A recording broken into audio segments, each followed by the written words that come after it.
Chers journalistes, chers communicateurs et vous, chers téléspectateurs, bonjour. Bienvenue à ces points de presse. J'accorde la parole au secrétaire exécutif national en charge de la communication et porte-parole du parti. Monsieur Jean-Jacques, à vous la parole. Bonjour chers journalistes, bonjour chers communicateurs.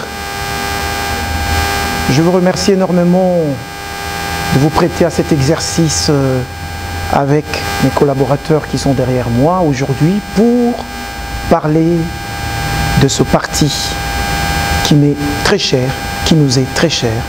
Et c'est le parti cher à son Excellence, le ministre d'État, le ministre de l'Aménagement du Territoire, je cite Maître Guy Luando Mboyo, que je salue, à qui je souhaite d'ores et déjà un très bon anniversaire pour les 2 ans d'AREP, sans oublier notre secrétaire général, le gestionnaire du parti au quotidien, Maître Camille Richard Kaléry.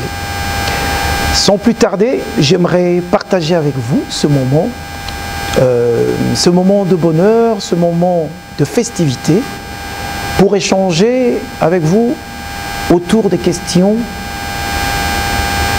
qui concernent notre parti pour les festivités de ces 2 ans. Déjà d'emblée, pour commencer notre entretien, j'aimerais quand même faire un rétrospectif avec vous pour vous parler d'AREP. Qui sommes-nous? D'où venons-nous? Brièvement, ce que vous devez savoir d'AREP, c'est un parti politique qui va totaliser 2 ans. Qui a totalisé 2 ans le 8 octobre 2024.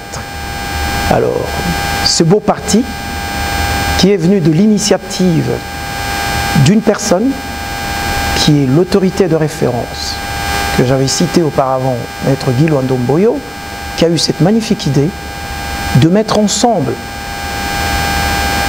tous les Congolais épris de cette envie de changer les choses, de faire avancer le pays, de développer notre cher et beau pays. Infiniment pour la question. Alors vous savez que AREP est un parti qui a une énergie, un dynamisme incroyable.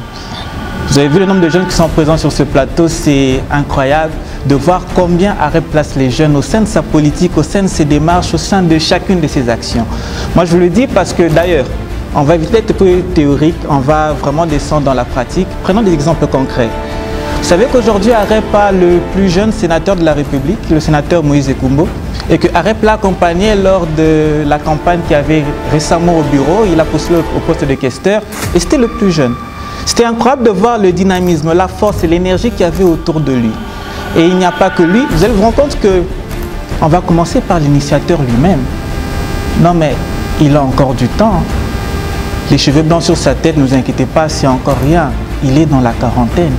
Ça veut dire que du premier on va se dire au dernier, à chacun de nos militants, AREP c'est une jeunesse, AREP c'est une force, AREP c'est le parti de notre génération.